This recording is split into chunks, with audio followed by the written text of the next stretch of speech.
ये है तुमको। तो फाइनेंशियल मैनेजमेंट मतलब क्या होता है? फाइनेंस मैनेजमेंट का ही तो करा रहा है वर्किंग कैपिटल।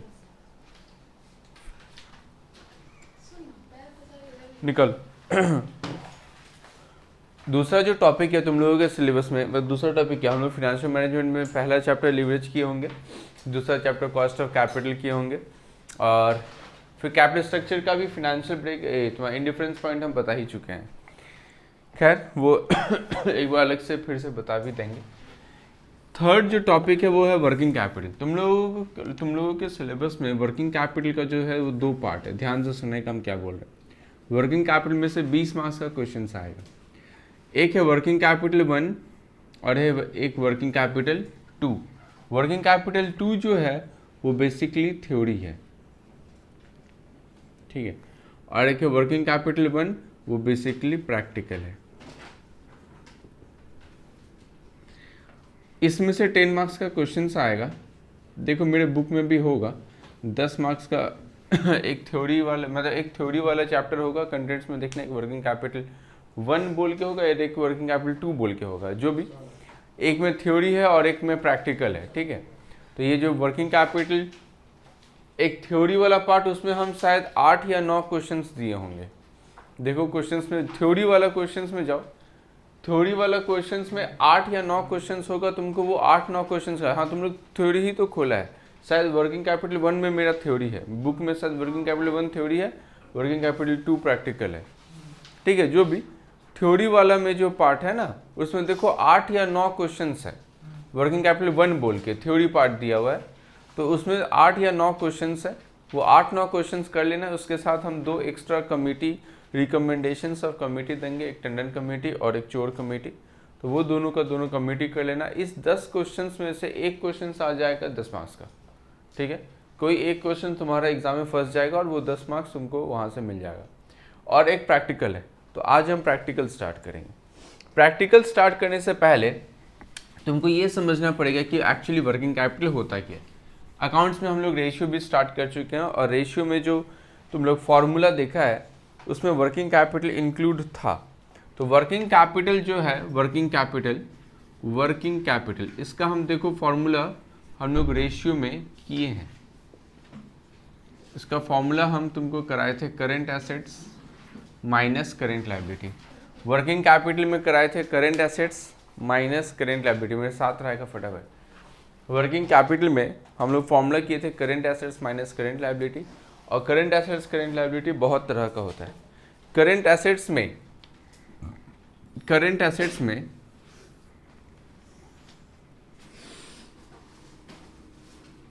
स्टॉक होता है, डेटर होता है,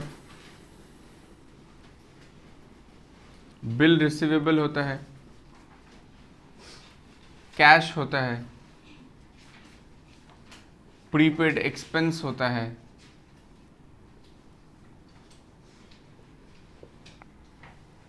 ठीक है, और भी बहुत कुछ होता है, बट फिलहाल हम लोगों को इतना ही चाहिए।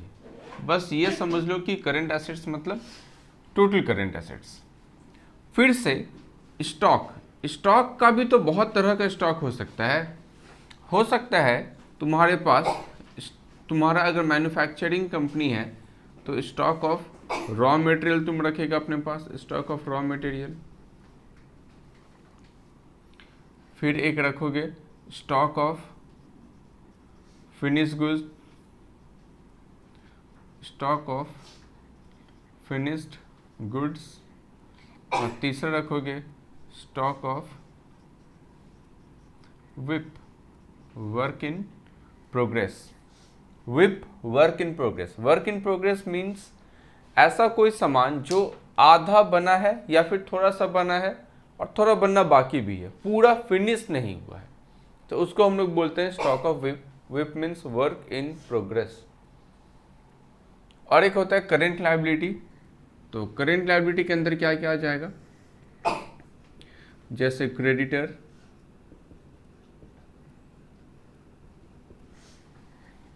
आउटस्टैंडिंग एक्सपेंस, कोई भी outstanding expense, pre received income. देखो होता तो बहुत सारा है, मतलब बस मेनली यही दो तुम लोगों का काम आएगा, ये सब बात बाकी क्वेश्चंस में तुमको नहीं मिलेगा।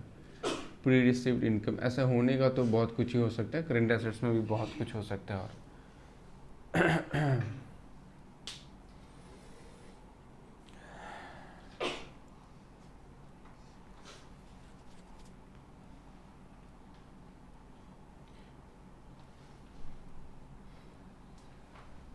तो हम लोग बेसिकली क्या सीखने वाला है कि वर्किंग कैपिटल के अंदर current assets minus current liability, current assets ये होता है, करेंट लायबिलिटी ये होता है, ये हम लोगों को ऑलरेडी मालूम है। अब तुम लोग सीखेगा कि करेंट एसेट्स का जो है वो मैनेज कैसे करेगा। वर्किंग कैपिटल मीन्स क्या होता है, what does working capital means. Working capital means कि जैसे मान लो तुम्हारे पास अपने हाथ में कैश कितना रहना चाहिए, ठीक है। सुनो मेरा बात ध्यान से सुनो, लिखना छोड़ दो, मेरा बात ध्यान से सुनो। ये सब लिखने का क्या है, मालूम नहीं है क्या करेंट एसेट्स क्या है, करेंट लायबिलिटी क्या है, फालतू लिख रहा है पकड़े। सुनो करेंट एसेट्स क्या है, करेंट लायबिलिटी क्या है। अगर तुम्हारे पास वर्किंग कैपिटल है, क्या हुआ रे तेरे को, वर्किंग कैपिटल तुम्हारे पास है अगर, तो वर्किंग कैपिटल मीन्स क्या है, बोलो वर्किंग कैपिटल मीन्स क्या। तुम अगर यहाँ पे आए हो, ठीक है, तुम यहाँ पे पढ़ने के लिए आए हो, तो क्या किया है, पॉकेट में कुछ तो पैसा रखा होगा, कुछ कैश तो रखा होगा बाई चांस, या फिर तुम कॉलेज जाता है, कॉलेज भी अगर तुम जाता है तो थोड़ा बहुत कैश तो रखता ही होगा पॉकेट में, या तुम्हें हो सकता है बस भाड़ा। बोल कौन सा कॉलेज में पढ़ते हो, बंगोवासी। और तुम बंगोवासी में जो पढ़ता है, तो बंगोवासी जाने के लिए बोले क्या करता है, ट्रेन लेता है पहले, क्या सियालदे का ट्रेन लेता है या हावड़ा जाता है, पैदल जाता है, पैदल भी अगर जाता है, कहाँ सियालदे तक पैदल जाता है, बहुत अच्छा, बहुत ही अच्छा। अगर तुम सियालदे तक पैदल भी जाता है तो चप्पल भी तो बीच में टूट ही सकता है रास्ते में, या फिर बोले खाली पैदल जाता है, खाली पहुंच जाता है, ठीक है, तो चप्पल भी तो टूट सकता है, या फिर क्या पता चलते चलते तुम्हारा चप्पल क्या हो जाएगा, पतला हो जाएगा, घिस जाएगा, फिर पता चलेगा पाँव भी घिस रहा है, हाइट छोटा होता जाएगा। फिर उसके बाद खैर जब तुम सियालदह जाता है, तो सियालदह तक जाते जाते पहले तो ट्रेन का भाड़ा कितना, 10 रुपया, आने का 5 रुपये, जाने का 5 रुपये, तो टोटल कितना हो गया 10 रुपया। फिर सियालदह से क्या है, फिर बंगोवासी तो सामने है सियालदह से, तो पैदल भी जा सकता है वहाँ से, ठीक है, तो वहाँ से तुम पैदल चला गया बंगोवासी। अब वहाँ से अब देख बाई चांस थोड़ा बहुत इधर उधर खाने पीने का अगर मन हो गया, तो ये तो नहीं सोच सकते कि पॉकेट में अगर 10 रुपये मेरा खर्चा होगा तो 10 रुपये ही लेके चलेंगे, कुछ भी हो सकता है अनसर्टेनिटीज़ को लेके। जैसे मान लो आने के टाइम हो सकता है ट्रेन बंद हो गया, मैं स्ट्राइक, आज तो स्ट्राइक भी है, तो स्ट्राइक है, ट्रेन बंद हो गया, तो तुम क्या, आज भी तो था ना, कल भी था, आज भी है, 2 दिन है, लेकिन ट्रेन चल, कल भी तो रुका नहीं था, थोड़ा देर के लिए झमेला हुआ था, लेकिन फिर तो चलने ही लगा, लेकिन स्ट्राइक बोल के है। अब तुम खुद सोचो, मान लो ट्रेन बंद हो गया, तो आने के टाइम कैसे आओगे, बस से, या फिर कैसे, तो फिर थोड़ा पैसा तो होना चाहिए।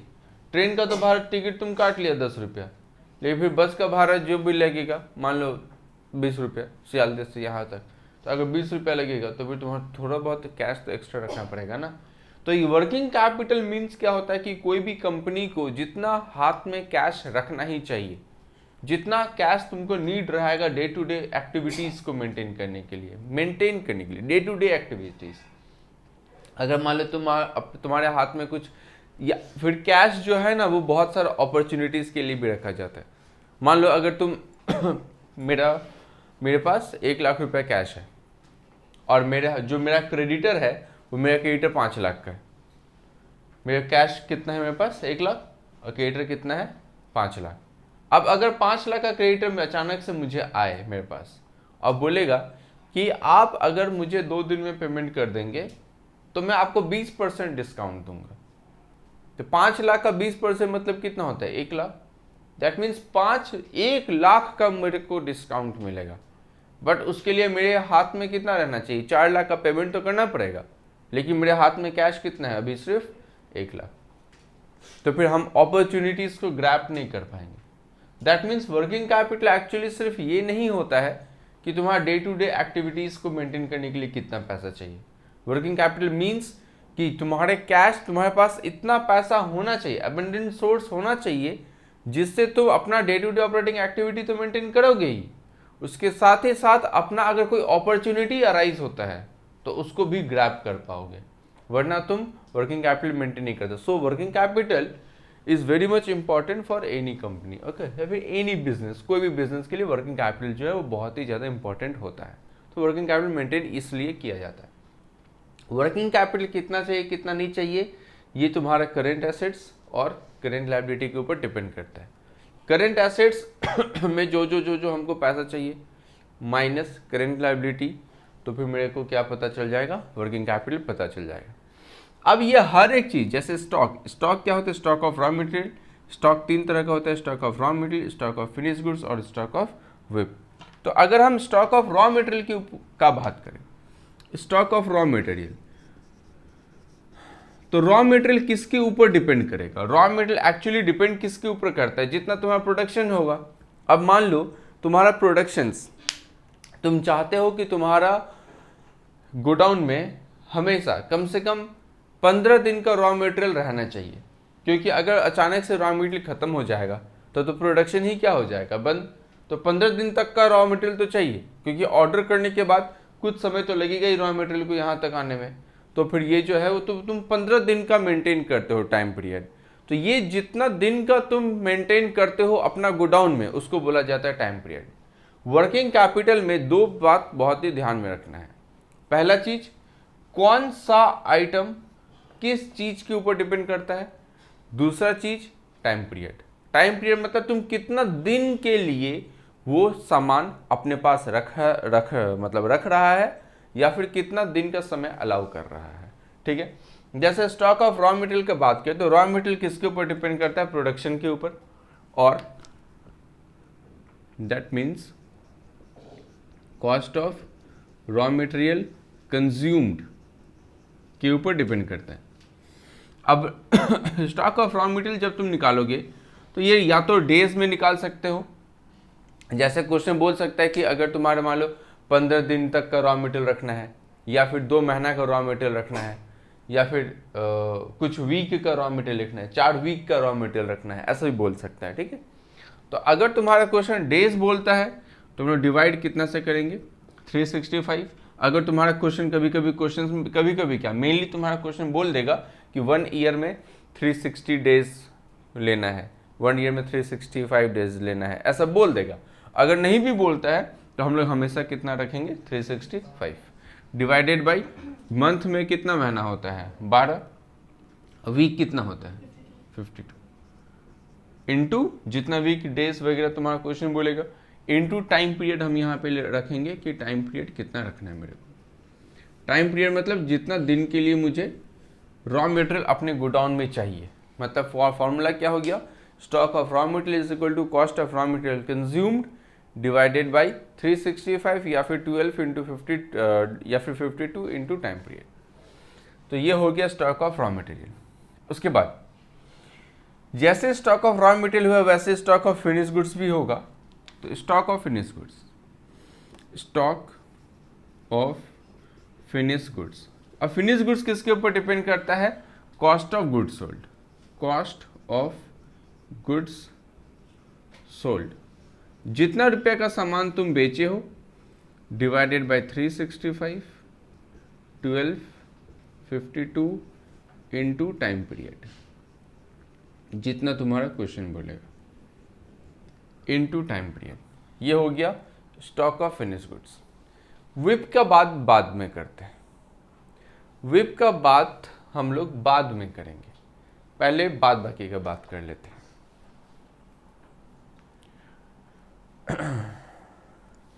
डेटर्स, तो डेटर्स क्या होता है, डेटर्स किसके ऊपर डिपेंड करेगा, बोलो, तुम लोग खुद ही बोल पाओगे, वो तो बताओ। तो डेटर्स किसके ऊपर डिपेंड करेगा, बोलो फटाफट। हाँ बोल, डेटर्स किसके ऊपर डिपेंड करेगा, बोल रहे थे का, कोई कुछ बोल ही नहीं रहा है, नींद में लगा हुआ है। बोल, डेटर्स किसके ऊपर डिपेंड करेगा, डेटर्स कौन होता है, डेटर्स किसके ऊपर डिपेंड कर सकता है, बताओ तो। बैंक, बैंक कैसे, कोई रिलेशन है। डेटर्स, डेटर्स मतलब क्या होता है, बोल सुभाषनी, डेटर्स कौन होता है, जिससे पैसा लेना है वो डेटर है। हम तुमसे लोन लिए हैं तो मेरे से भी तुमको पैसा लेना है, हम तुम्हारा डेटर है, तो फिर पैसा तो मेरे से भी लेना है, डेटर कैसे बन जाएंगे भाई, जो हमसे गुड्स खरीदता है, जिसका वर्किंग कैपिटल है। डेटर्स मतलब क्या होता है? डेटर मतलब क्या होता है? जो जिसको तुम लोग उधार में तुमको ये नहीं पता डेटर्स क्या होता है? तुम लोग को सब ऑनलाइन का ये है ना, सब ऑनलाइन का देन है। डेटर्स क्या है? डेटर्स मतलब क्या होता है? जो भूल, कितना गंदा भूल गया, ये क्लास 11 में पढ़ा था तुम लोग, 11 में तो ऑनलाइन नहीं हुआ था। डेटर्स मतलब क्या होता है? जिसको हम लोग उधार में सामान बेचे हैं। हे वो कितना शर्म आ रहा है मेरे को बोलने में। सेमेस्टर 6 को ये बता रहे हैं कि डेटर्स का मतलब क्या होता है। हर एक जगह डेटर्स का मतलब सेम ही होता है। डेटर्स मतलब जिसको उधार में हम लोग सामान बेचते हैं उसको क्या बोलते हैं? डेटर्स। तो उधार में सामान बेच रहे हैं तो किसके ऊपर डिपेंड कर रहा है? किस चीज के ऊपर डिपेंड कर रहा है? उधार में सामान बेच रहे हैं, सेल्स के ऊपर। डेटर्स मतलब सेल, यानी कि क्रेडिट सेल के ऊपर डिपेंड करता है। तो credit sale divided by 365 12 52 into time period.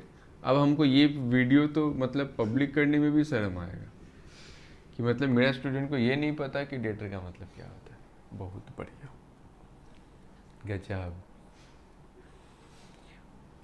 Debtors मतलब क्या होता है? Credit sale divided by 365 12 52 into time period. तो डेटर्स के बाद क्या है? Bill receivable.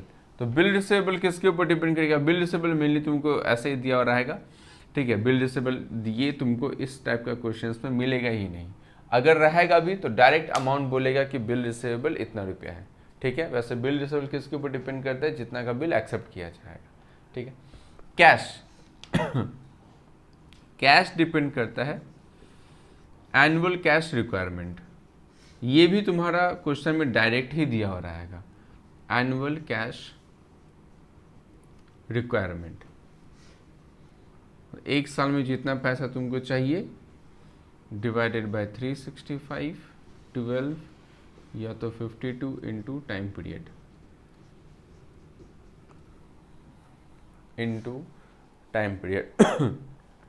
ये हो गया कैश का बात।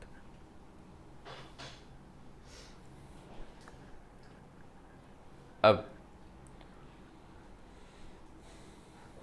प्रीपेड एक्सपेंस, तो एक्सपेंस के ऊपर डिपेंड करेगा, जितना भी एक्सपेंस तुम प्रीपेड में पे करेगा। जैसे कि लिख सकते हैं तुम प्रीपेड एक्सपेंस का एनुअल एक्सपेंस, प्रीपेड एक्सपेंस लिख लो, annual expense divided by 365 12 52 into time period, जितना समय का एक्सपेंस प्रीपेड किया गया है। एनुअल एक्सपेंस डिवाइडेड बाय 365 12 या फिर 52 इंटू टाइम पीरियड।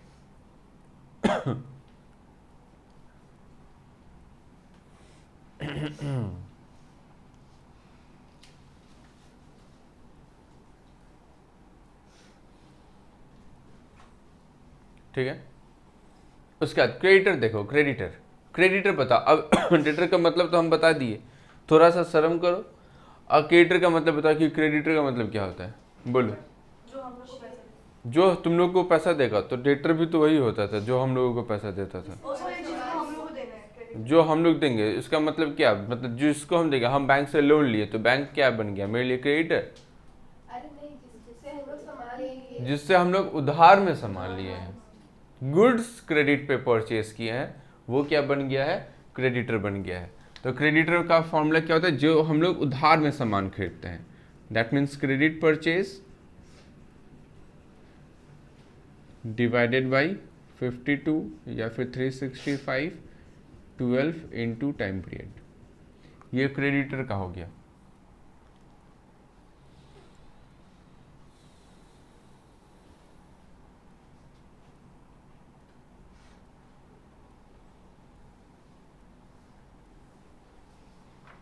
ठीक है।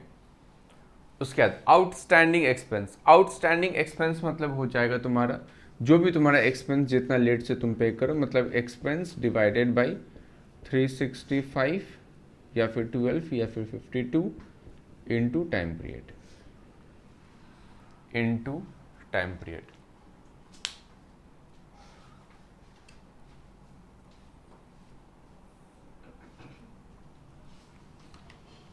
लिखो एग्जाम्पल। ये तो आउटस्टैंडिंग एक्सपेंस का ही है। Expense divided by 365 1252 into time period. Example,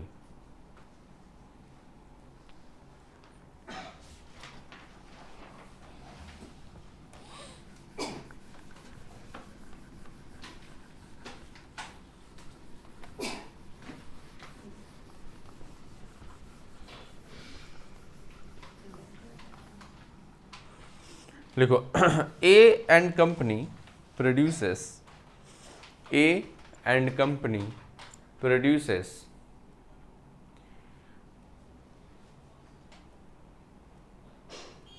1 lakh units, 1 lakh units of goods and sold 96,000 units and sold 96,000 units at the rate of 150, at the rate of 150. Cost details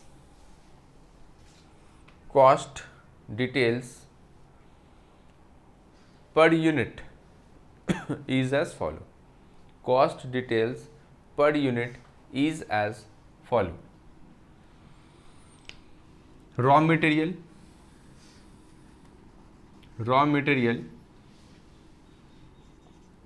30, raw material 30 rupees, 30.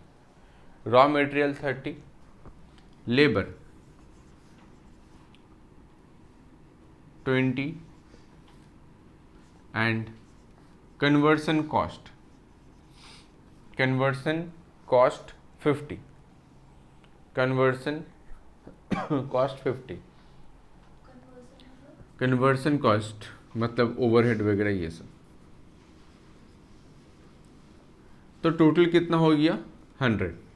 यानी एक unit को बनाने में हम लोगों को 100 रुपया खर्च लगता है और उस यूनिट को हम लोग बेचते कितना रुपया करके हैं 150 रुपये करके सेलिंग प्राइस है मेरा, ठीक है। उसके नीचे लिखोगे compute working capital with the help of following information. Compute working capital with the help of following information. Compute working capital with the help of following information. Number A.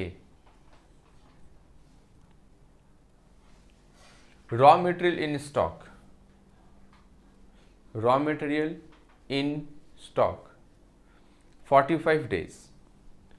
Raw material in stock 45 days. Number B. Outstanding labor expense half month. उसके बाद finished goods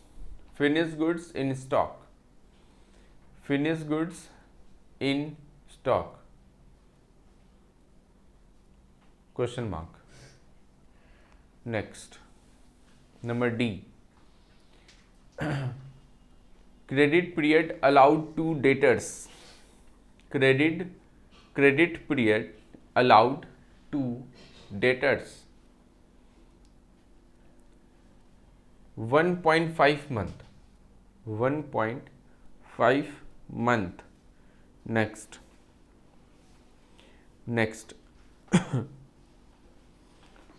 उसके बाद credit period allowed to debtor कर लिया। Credit period received from creditor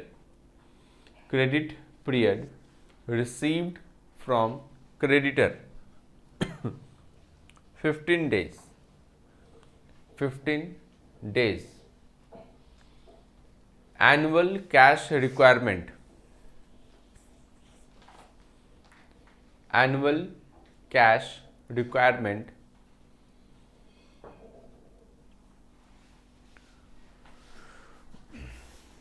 1,50,000, 1,50,000 and cash holding period, and cash holding period 30 days, 30 एक minute 1 month कर लो, and cash holding period 1 month.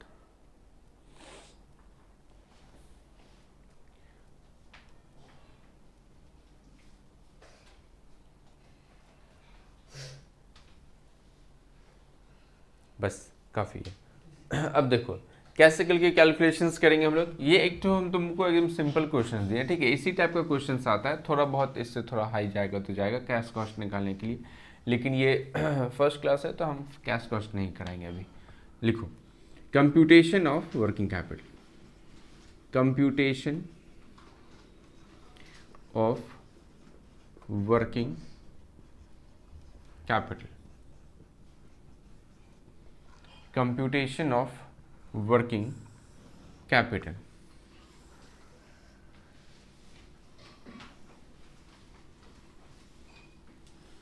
Particulars,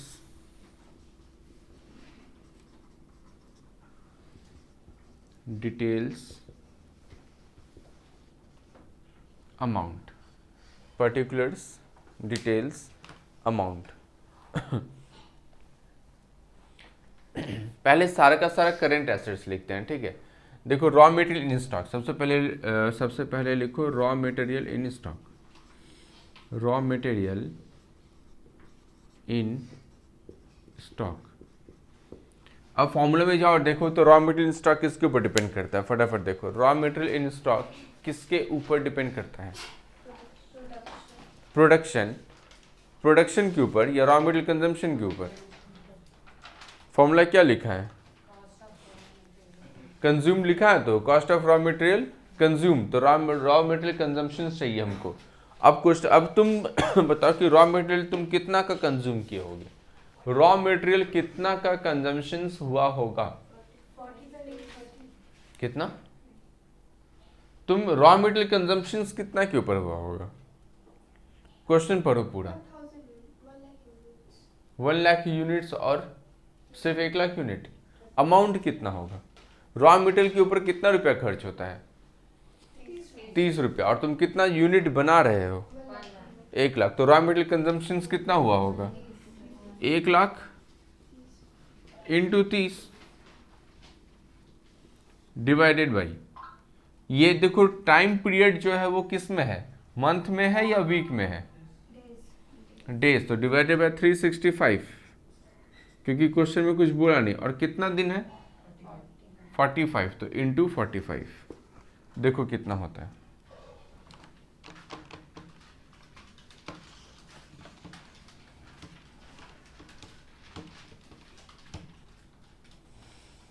three six 9863, तो 369,863, तो इतना मेरा रॉ मटेरियल इन स्टॉक होना चाहिए। रॉ मटेरियल इन स्टॉक के बाद निकालते हैं finish goods in stock. Finish goods in stock, देखो कि फिनिश गुड्स इन स्टॉक क्या है, कितना होगा, वहाँ पे तो टाइम पीरियड भी नहीं दिया हुआ है और तुम्हारा ये भी नहीं दिया हुआ है, cost of goods sold. Finish goods किसके ऊपर डिपेंड करता है, देखो कॉस्ट ऑफ गुड्स सोल्ड, तो कॉस्ट ऑफ गुड्स सोल्ड तो हमको नहीं दिया हुआ है, लेकिन हम निकाल सकते हैं कॉस्ट ऑफ गुड्स सोल्ड, लेकिन इस क्वेश्चन में नहीं निकाला जाएगा। कॉस्ट ऑफ गुड्स सोल्ड क्या होगा, तुम बेचा कितना यूनिट है, कितना यूनिट बेचा है 96, तो कॉस्ट ऑफ गुड्स सोल्ड कितना होगा 96,000 इंटू 100, 96,000 इंटू 100 मेरा कॉस्ट ऑफ गुड्स सोल्ड हो जाएगा। लेकिन इस क्वेश्चन में ना जब यूनिट बोल देगा तुमको कि देखो तुम प्रोडक्शन कितना यूनिट किए थे क्वेश्चन पर, और देखो कि कितना यूनिट बनाए थे 1 लाख और बेचे कितना थे 96, तो बचा कितना होगा 4,000, तो जो ये 4,000 तो डायरेक्ट समझ में आ रहा है ना कि 4,000 यूनिट बच गया होगा, तो ये हम फिर इस टाइप का क्वेश्चन में डायरेक्ट निकाला जाएगा कि 4,000 यूनिट बचा हुआ है और 1 यूनिट बनाने का खर्चा कितना है 100, तो इंटू 100, यानी कि मेरा कॉस्ट ऑफ मतलब स्टॉक ऑफ फिनिश गुड्स कितना होगा 4 लाख। लेकिन ये तभी पॉसिबल होगा जब ये 2 यूनिट तुमको ये दोनों चीज़ मालूम हो, अगर नहीं मालूम होगा तो फॉर्मूला यूज किया जाएगा। नंबर सी, विप तो है नहीं। डेटर्स देखो कि डेटर्स के बारे में क्या बोले। डेटर्स देखो कितना टाइम पीरियड अलाउ किया जाता है डेटर्स को। डेटर्स का टाइम पीरियड कितना है? 1.5 मंथ। और डेटर्स यानी क्या कि जितना यूनिट तुम सेल किए हो, तो कितना यूनिट सेल किए हो उधार में? क्वेश्चन में तो कुछ बोला नहीं है, यानी सारे का सारा यूनिट ही उधार में सेल किए हैं।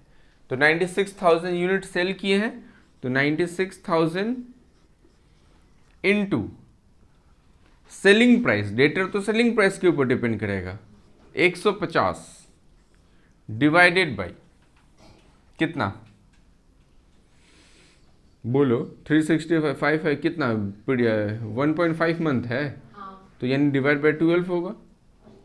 तो 96,000 इंटू 1.5 मतलब 150 डिवाइड बाई 12 इंटू 1.5, 18 लाख, तो 18 लाख ना। अभी तो करेंट एसेट्स कर रहे हैं, पहले सारा करेंट एसेट्स, उसके बाद करेंट एसेट्स में मेरे हिसाब से शायद कैश था। कैश देखो कि कैश तो एनुअल कैश रिक्वायरमेंट के ऊपर डिपेंड करता है। तो क्वेश्चन में देखो एनुअल कैश रिक्वायरमेंट कितना है? 1,50,000। तो 1,50,000 डिवाइडेड बाई 1 मंथ था ना, डिवाइड बाई 12 इंटू 1, तो 1,50,000 डिवाइड बाई 12 12,500। और देखो करेंट एसेट्स में कुछ है? करंट एसेट्स में कुछ है क्या? और शायद नहीं है।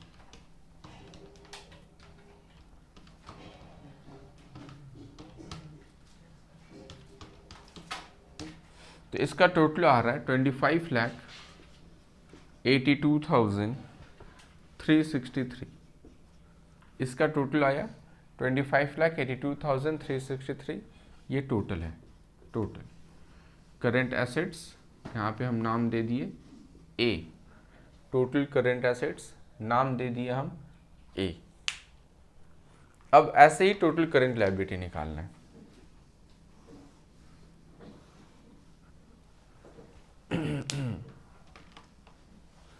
नंबर ई, करेंट लायबिलिटी में सबसे पहले शायद क्रेडिटर है, दो ही तो है, एक क्रेडिटर एक आउटस्टैंडिंग कुछ होगा। तो क्रेडिटर, तो क्रेडिटर तो परचेज के ऊपर डिपेंड करता है। अब तुम बताओ तो कितना क्या तुम परचेज किए होगे? तुम्हारा जो मैन्युफैक्चरिंग बिजनेस है इसमें क्या परचेज किए होंगे बताओ? परचेज करने के लिए क्या है मेरे पास? सिर्फ रॉ मटेरियल ही तो है, ठीक है। अब रॉ मटेरियल परचेज किए होंगे, कितना रॉ मटेरियल परचेज किए होंगे बताओ? 30 रुपए का, सिर्फ 30 रुपए का रॉ मटेरियल परचेज करके तुम 1 लाख यूनिट बना लिया होगा। 1 लाख यूनिट के लिए हम परचेज किए होंगे। 1 लाख बनाए हैं, इसका मतलब 1 लाख यूनिट का परचेज तो हुआ ही होगा। तो 1 लाख इंटू 30 मतलब ये परचेज निकल गया 30 लाख डिवाइडेड बाय, देखो ये क्या है, वीक, मंथ या फिर टाइम पीरियड किस में दिया हुआ है? डेज में। तो डिवाइडेड बाय 365 इंटू कितना दिन? 15 डेज। तो 15 इंटू 15 देखो कितना होता है, 30 लाख डिवाइडेड बाय 365 इंटू 15, 123288 123288 123288 ये बन गया क्रेडिटर। और क्रेडिटर के बाद आउटस्टैंडिंग क्या था? लेबर था। तो आउटस्टैंडिंग लेबर, आउटस्टैंडिंग लेबर। अब तुम देखो कि तुम कितना लेबर पे किए होंगे, जितना यूनिट बनाए होंगे उतना लेबर पे किए होंगे, सीधा बात है। एक यूनिट के लिए अगर 20 रुपया पे होता है तो टोटल लेबर कितना पे किए होंगे? 1 लाख इंटू 20, तो 20 लाख डिवाइडेड बाई, देखो तो कितना लेट से पेमेंट करते हैं, कितना लेट से पेमेंट करते हैं वो देखो।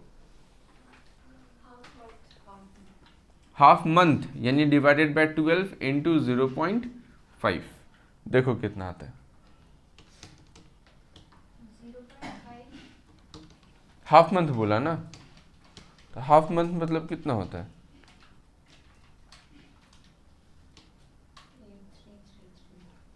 83 मतलब 83,000 क्या? 83,333। अब इन दोनों को भी ऐड कर दो।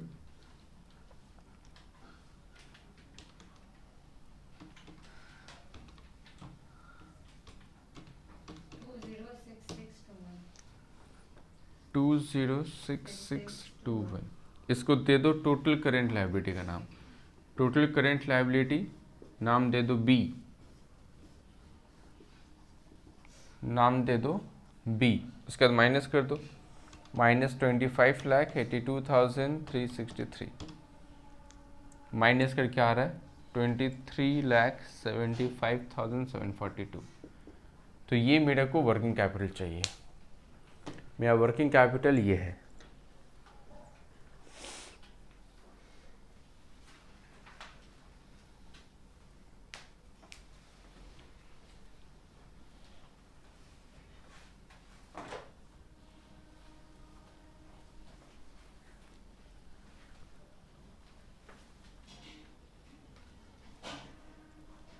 ठीक है, ये तुम्हारा वर्किंग कैपिटल हो गया। ये बुक दिखा तो, देते बुक देते।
देखो पेज नंबर 62 में जो पहला क्वेश्चन है ना, what do mean by gross working capital and net working capital.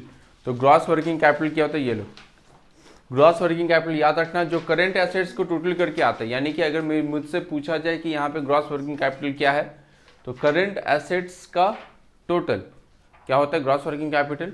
और करंट एसेट्स का टोटल में से करंट लायबिलिटी को अगर तुम माइनस कर देगा तो तुमको क्या मिल जाएगा? Net working capital. ठीक है, तो ये होता है ग्रॉस वर्किंग कैपिटल, ये होता है नेट वर्किंग कैपिटल। तुम्हारा होमवर्क ये है कि कुछ नेट वर्किंग कैपिटल मतलब current assets minus current liability. Question में 1 में यही क्वेश्चन है कि what do mean by gross working capital and what do mean by net working capital. तो ये तुम लोग नेक्स्ट क्लास में पढ़ के आएगा। ठीक है, और सेकंड क्वेश्चन देखो तो क्या, सेकंड क्वेश्चन दूसरा क्वेश्चन क्या? Hardcore current assets. Hardcore current assets मतलब होता है कि एक्चुअली में जितना तुमको, मैं हार्डकोर मतलब जो कैश में इजीली कन्वर्टेबल हो जाए उसको बोलते हैं हार्डकोर करंट एसेट्स। ये दो क्वेश्चंस तुम लोग नेक्स्ट क्लास में पढ़ के आएगा। ये जो थ्योरी है ये दो क्वेश्चन तुम नेक्स्ट क्लास में पढ़ के आएगा, हम पूछेंगे। ठीक है, थ्योरी भी इंपॉर्टेंट है इसका, और ये इसका थ्योरी कोई ऑप्शन में नहीं आता, इसका थ्योरी कंपलसरी में आता है।